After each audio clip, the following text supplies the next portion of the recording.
Bonjour. Dans cette présentation, nous parlerons des mesures non tarifaires concernant le commerce des marchandises. Alors, nous sommes toujours dans le cadre du commerce des marchandises, du commerce tout court, où il y a des entraves. Pour les marchandises, ça signifie d'un côté des droits de douane, des tarifs douaniers, donc des mesures tarifaires dont nous avons déjà parlé, et d'autre part tout le reste. On peut dire les mesures non tarifaires. Alors, contrairement aux droits de douane, pour les mesures non tarifaires, le principe de traitement national joue un rôle primordial.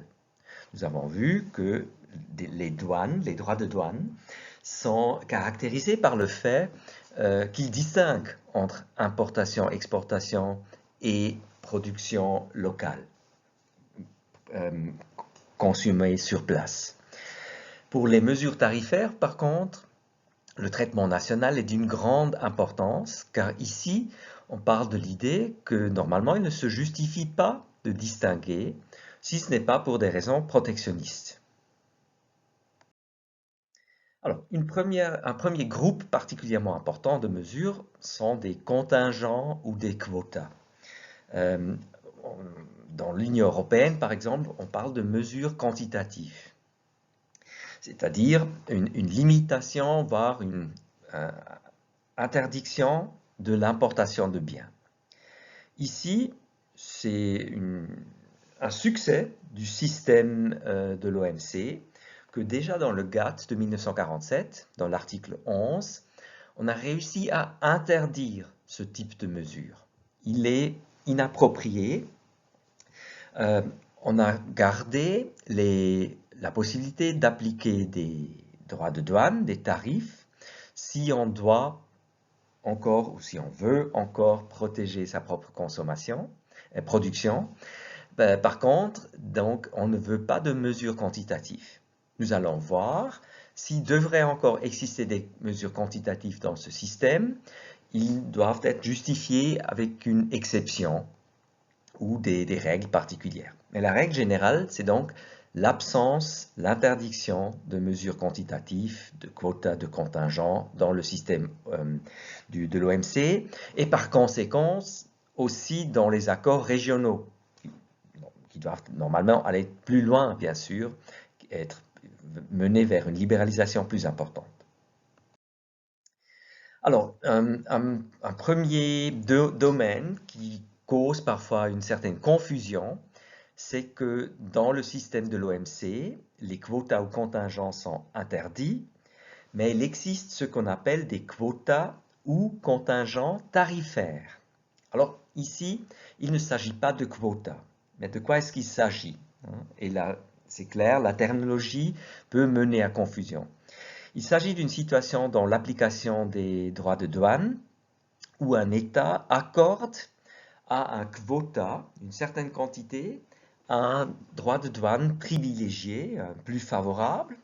Dans notre exemple ici, c'est 10% de droits de douane pour les premières 1000 tonnes qui sont importées d'un produit. Et pour le reste, il applique un droit de douane plus important. Dans notre exemple ici, c'est 80%. Mais ce qui est important et ce qui distingue ce quota tarifaire d'un quota tout court, c'est que ici, en principe, l'importation n'est pas limitée. Vous pouvez importer autant que vous voulez, sauf que, c'est clair, le droit de douane appliqué ici, à partir de 1000 tonnes, est relativement élevé. Donc nous avons ici une mesure tarifaire euh, particulière qui est permise à l'OMC dans le domaine des produits agricoles. Par exemple, la Suisse applique beaucoup de ce type de quota tarifaire.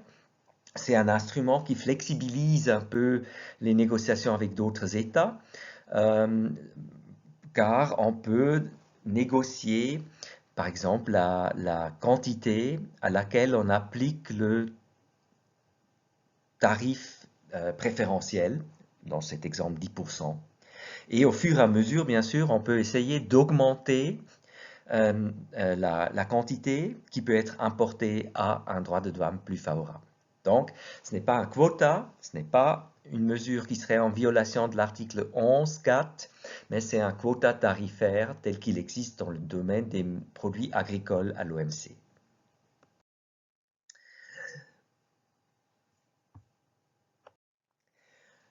Une autre mesure qui est parfois confondue avec une interdiction d'importation, voire une limitation, ce sont les licences d'importation.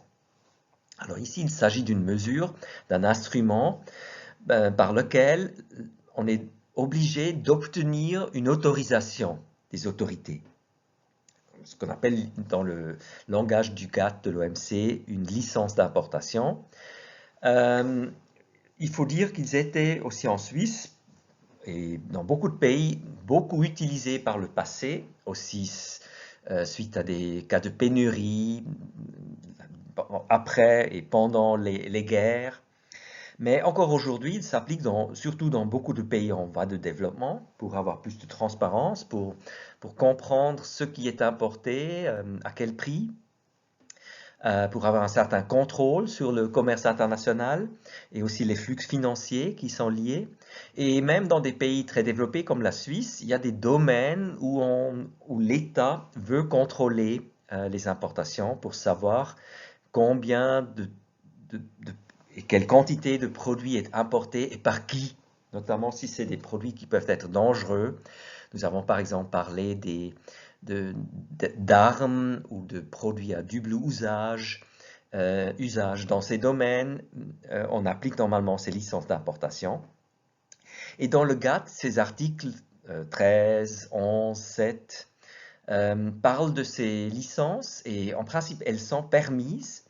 Et dans l'accord sur les procédures de licence d'importation qui a été adopté dans le système de l'OMC, on parle un peu des détails. C'est essentiellement l'obligation que ça soit transparent, non discriminatoire et que ces licences ne soient pas utilisées à des fins protectionnistes.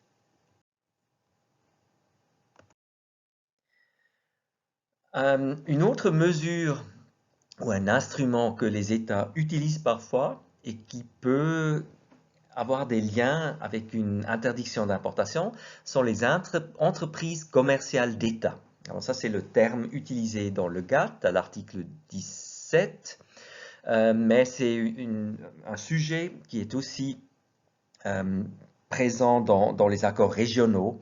Ici, vous voyez l'article 31, déjà dans le traité instituant la communauté européenne, et encore aujourd'hui, dans le traité sur le fonctionnement de l'Union européenne, à l'ALE, l'article 17. Alors ici, la problématique, c'est que un État peut réserver l'importation de certains biens pour des entreprises commerciales d'État, donc les entreprises étatiques. C'était très très commun, bien sûr, dans les pays communistes, car c'est un peu lié à leur modèle économique. Mais même dans d'autres États, il y a des domaines où on aimerait avoir plus de contrôle de nouveau et donc réserver le commerce à une entreprise. Par exemple, certains pays scandinaves connaissent un monopole pour la vente et l'importation d'alcool. Et à ce moment-là, le GATT prévoit que oui, les États peuvent maintenir de tels systèmes, mais il faut éviter que ici l'État utilise son contrôle de ces entreprises pour être protectionniste, c'est-à-dire pour discriminer par exemple contre certains partenaires commerciaux, pour appliquer des mesures arbitraires, politiques. Et donc, ce sont surtout des règles de transparence et de non-discrimination qui sont importantes. Pour vous donner un exemple, il y a quelques années, la Suisse a négocié avec certains pays scandinaves concernant l'importation de vin. Parce que, comme j'ai dit, dans ces pays, il existe un tel monopole d'importation géré parfois par des entreprises commerciales d'État. Et dans ce cas, le problème était que ces entreprises ne voulaient pas être protectionnistes. L'importation de vin était acceptée. Ces pays ne produisent pas vraiment de vin ou pas de grande quantité. Et il n'y avait pas vraiment une volonté de discriminer les Suisses envers les Français ou les Italiens, mais comme les producteurs suisses sont relativement petits, et comme donc les quantités pour chaque type de vin, voire pour chaque marque, sont très limitées, on disait que c'était trop compliqué, c'était difficile de gérer ce type de rapports commerciaux. Alors c'était un désavantage qui excluait essentiellement les producteurs de vin suisses de ces marchés. Et donc le gouvernement suisse a pu négocier avec le gouvernement de l'État concerné qu'on fasse un effort pour au moins importer une certaine quantité de certains producteurs de vin suisses.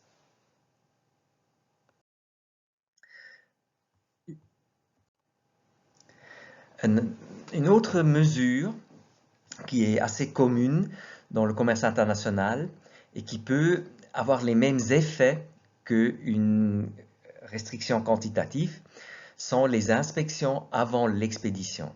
En anglais, on appelle ce type de mesure pre-shipment inspections. Cette pratique consiste à recourir à des sociétés privées pour vérifier les détails de l'expédition, par exemple le prix, la quantité, la qualité. Ceci est fait pour empêcher notamment la fuite de capitaux et la fraude commerciale, voire la fraude douanière. Alors il faut s'imaginer que souvent c'est l'État qui commande aussi certains biens, par exemple du riz ou du blé pour sa population ou du pétrole.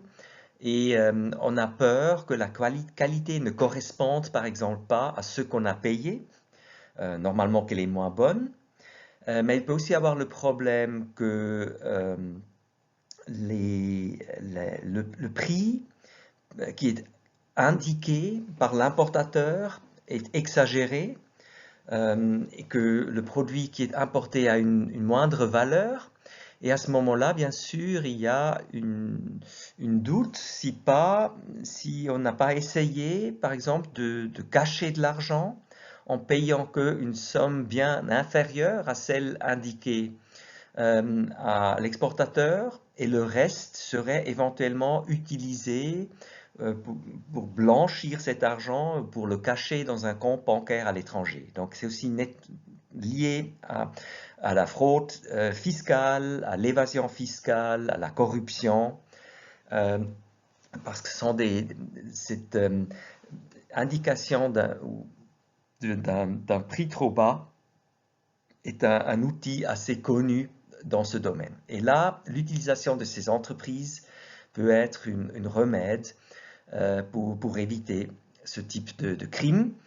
Par contre, en même temps, bien sûr, c'est un obstacle, c'est coûteux, ça peut être appliqué de manière arbitraire, ça peut prolonger les délais. Et donc, l'OMC veut veiller à ce que l'effet positif, contrôle et lutte contre le crime, ne soit pas effacé totalement par les aspects négatifs pour le commerce. Et donc, il existe un accord sur l'inspection avant expédition dans le cadre de l'OMC qui essentiellement prévoit la non-discrimination et que du point de vue formel, ce type d'inspection ne soit pas trop, qu'il n'y ait pas un formalisme exagéré qui ne se justifierait pas au vu des objectifs énoncés. Parlons maintenant des obstacles techniques au commerce, ce qu'on appelle en anglais des Technical Barriers to Trade. Et normalement, ce sujet est couvert par la discussion sur les TBT, l'acronyme qui est utilisé. Une partie de ces obstacles techniques, notamment des prescriptions ou des réglementations quant aux caractéristiques d'un produit, peuvent être utilisés pour préserver la santé de la population ou des animaux ou des plantes. Là, il faut voir, et nous le verrons un peu plus tard, qu'il existe encore un accord et des règles particulières concernant ce domaine sanitaire. Mais il y a ici un certain chevauchement. L'accord SPS est beaucoup plus précis et plus détaillé tant que l'accord TBT. Donc en principe, il n'y a pas de problème de compatibilité.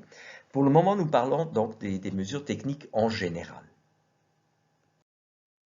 Alors ces obstacles techniques au commerce, souvent on lit aussi entraves techniques au commerce, sont donc des règlements techniques, des normes, et le fait qu'ils varient entre les pays d'un côté peut-être avoir un aspect positif, hein, ça permet d'évaluer au fur et à mesure laquelle des réglementations fonctionne mieux, protège mieux les objectifs qu'on a. En même temps, l'existence d'un grand nombre de règlements et de normes différents rend les choses difficiles pour les producteurs. Et donc ici, une harmonisation ou une reconnaissance mutuelle a des avantages du point de vue économique. Et donc, le système des règles à l'OMC et dans les accords commerciaux essaye normalement de trouver un équilibre.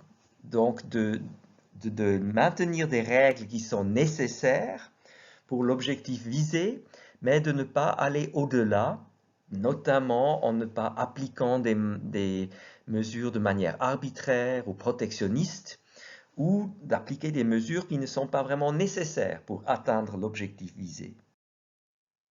Alors on trouve ces idées à l'OMC, déjà dans le GATT, où essentiellement il y a donc toujours la règle du traitement national, l'article 3 GATT, sur ces règles techniques. Il ne se justifie normalement pas de distinguer entre des produits seulement sur la base de l'origine du produit, si ce n'est pas pour des raisons protectionnistes, ce qui n'est pas voulu. Alors en principe, traitement national, mais dans les détails, bien sûr, il peut y avoir d'autres problèmes. On veut aller encore un tout petit peu plus loin, essentiellement pour éviter voilà, des mesures arbitraires, non transparentes ou qui ne seraient pas nécessaires. Et ça, c'est le champ d'application de l'accord TBT. En droit européen ou aussi dans les accords de libre-échange que la Suisse a signés, on trouve des règles correspondantes qui vont un peu plus loin souvent. Le système le plus complet est certainement celui de l'Union européenne, qui essaye notamment par l'harmonisation des règles et une obligation de reconnaissance mutuelle qui va très loin, de créer un marché unique, un marché interne ou intérieur de l'Union européenne. On ne va pas si loin à l'OMC, les règles sont un peu plus légères. Alors cet accord de l'OMC, ce TBT Agreement, comme on l'appelle en anglais, couvre donc les règlements, les normes et surtout aussi les procédures d'essai et de certification. Ça, c'est un domaine qui est particulièrement important. Si vous pensez à des vaccins, comme on le voit actuellement dans la crise du Covid, mais aussi les produits pharmaceutiques de manière générale, les produits cosmétiques, là, il y a souvent des risques. Il faut aussi parler des produits utilisés dans l'agriculture, par exemple. Il peut y avoir des risques pour l'environnement. Il peut y avoir des risques pour l'écosystème.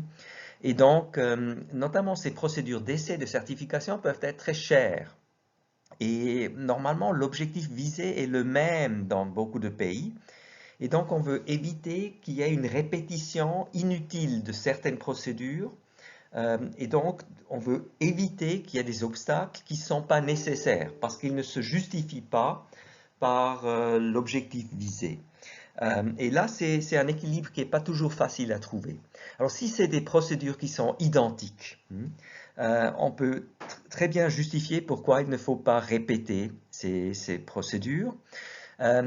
C'est déjà un peu plus difficile quand on a des procédures équivalentes ou qui assurent un niveau de protection équivalent. Alors ça, c'est déjà beaucoup plus difficile à prouver. Là, on voit déjà l'importance des scientifiques et des chercheurs pour clarifier si vraiment le résultat est le même. Et donc, ici, il y a encore du travail à faire aussi à l'avenir pour l'OMC si on veut éliminer encore plus de ces obstacles. Alors, pour le moment, qu'est-ce qu'il fait cet accord TBT? Il prévoit simplement une obligation pour les États de justifier pourquoi certains mesures techniques sont en place, hein, elles doivent être pertinentes, doivent être justes et équitables, ce qui est normalement pas trop difficile, si ce n'est pas des mesures totalement arbitraires ou inutiles.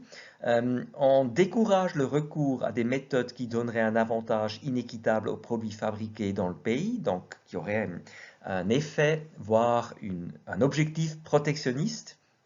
Et une des mesures, un des outils, c'est qu'on prévoit dans cet accord, on invite les membres de l'OMC à utiliser des critères approuvés par des organisations internationales, ce qu'on appelle souvent des standards internationaux.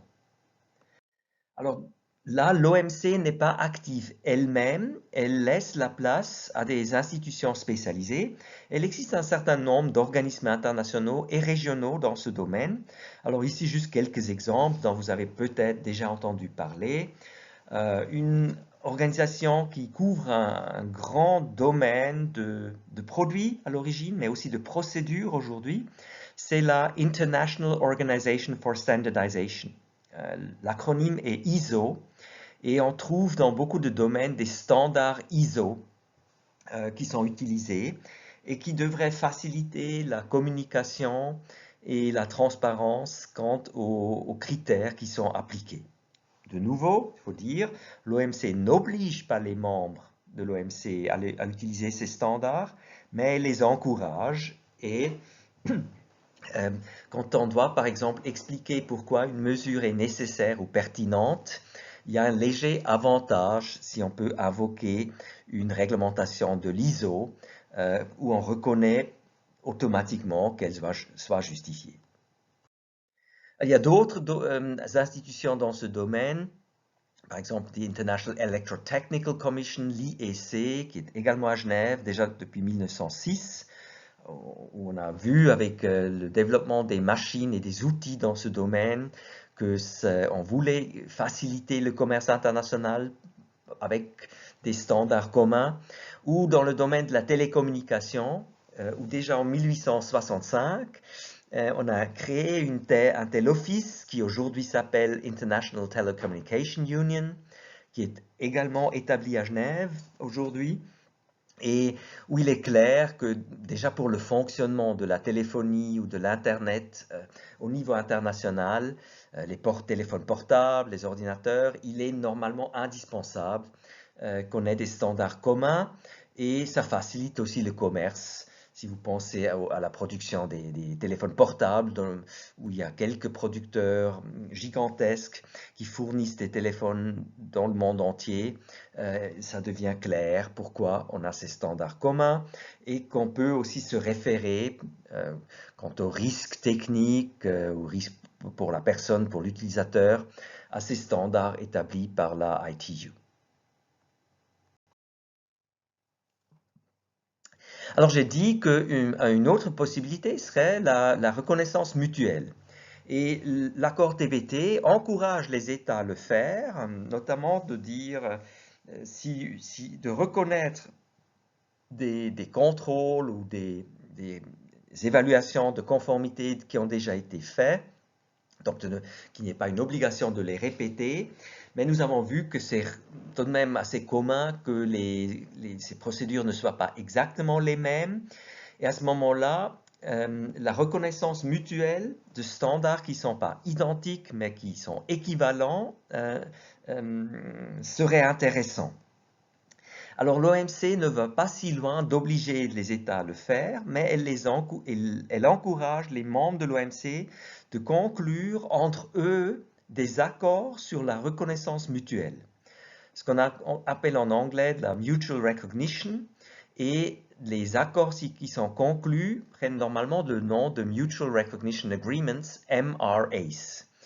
Et ce sont surtout des pays développés qui entre eux ont conclu de tels accords, souvent aussi ces jours-ci comme un chapitre ou des chapitres dans les accords commerciaux.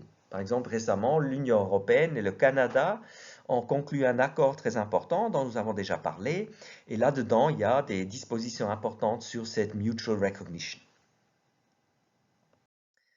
Pour la Suisse, la Suisse a aussi conclu plusieurs de ces accords. Le plus important est certainement celui entre la Suisse et l'Union européenne, qui est exactement un accord qui suit ce modèle de MRA, où on prévoit la reconnaissance mutuelle des examens de conformité, notamment, évaluation, inspection, certificat, pour la plupart des produits industriels.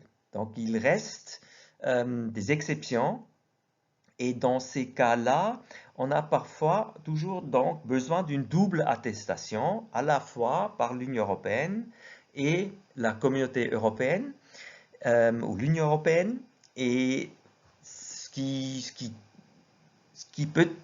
pourrait encore être facilité à l'avenir. Pour le moment, ce qu'on a déjà prévu dans l'accord entre la Suisse et l'Union européenne, pour aller un peu plus loin dans ce sens, c'est qu'au moins on a autorisé les organismes d'évaluation des deux pays à non seulement effectuer l'attestation, voire le contrôle selon les règles d'évaluation du pays, mais aussi du partenaire. C'est-à-dire les institutions en Suisse qui sont mandatées d'exécuter ces certifications peuvent à la fois délivrer le certificat suisse et le certificat de l'Union européenne. Et de même, dans l'Union européenne, les organismes mandatés peuvent aussi appliquer les normes suisses pour approuver la conformité aux règles suisses et de l'Union européenne. Donc au moins comme ça, on a affaire qu'une fois avec un organisme normalement dans son propre pays pour cette évaluation. Donc tout ceci est seulement possible grâce à l'accord qui a été conclu entre la Suisse et l'Union européenne. Un autre domaine de cette reconnaissance mutuelle est légèrement différent de ce que nous venons de voir. Et l'idée, c'est la même. On veut éviter qu'on doit prouver deux fois que certaines caractéristiques d'un produit, voire d'un fournisseur ou d'un agent impliqué dans le commerce international correspond à certains critères. Alors, suite aux attentats terroristes en 2001, beaucoup de pays, y inclus en Europe, ont introduit un système d'opérateurs économiques agréés, en anglais Authorized Economic Operator. Et ce sont des personnes ou des agents qu'on utilise pour la fourniture de certaines informations quant à des marchandises qui sont transportées d'un pays à l'autre pour éviter des risques de sécurité, des attentats, etc. Et ces opérateurs, une fois qu'ils sont approuvés, obtiennent certains privilèges, on leur fait confiance et ceci facilite donc le commerce en utilisant ces agents ou opérateurs. Alors ici, chaque État en principe ou l'Union européenne ont leurs propres critères et la Suisse et l'Union européenne, ou dans ce cas-ci, la Suisse et le Royaume-Uni, ont conclu des accords de reconnaissance mutuelle de ce statut, de cette certification de l'opérateur économique agréé. Et pourquoi est-ce que la Suisse et le Royaume-Uni viennent de conclure un tel accord? C'est simple. Avant, le Royaume-Uni était couvert par l'accord entre la Suisse et l'Union européenne, mais avec le Brexit, le Royaume-Uni n'était plus couvert par cet accord et donc la Suisse et le Royaume-Uni ont conclu un accord à part pour le Royaume-Uni et la Suisse qui contient les mêmes règles que l'accord entre la Suisse et l'Union européenne contient déjà. Et on peut voir ce type d'accord comme un autre instrument dans cette idée de la reconnaissance mutuelle qui est favorisée par l'OMC, mais qu'on n'a pas encore atteint au niveau de l'OMC et où l'OMC invite les membres de l'OMC à conclure de tels accords entre eux. Et vous voyez ici, je vous ai présenté surtout des accords entre pays développés, parce que c'est clair, une des raisons pour lesquelles l'OMC n'a pas encore atteint de telles règles sur la reconnaissance mutuelle, c'est parce que les membres de l'OMC sont très hétérogènes. Et ici, c'est plus simple pour les États, pour des États qui connaissent plus ou moins les mêmes règles et le même niveau de sécurité et de fiabilité de conclure de tels accords. Voilà, c'est tout pour cette présentation. Merci beaucoup et à bientôt.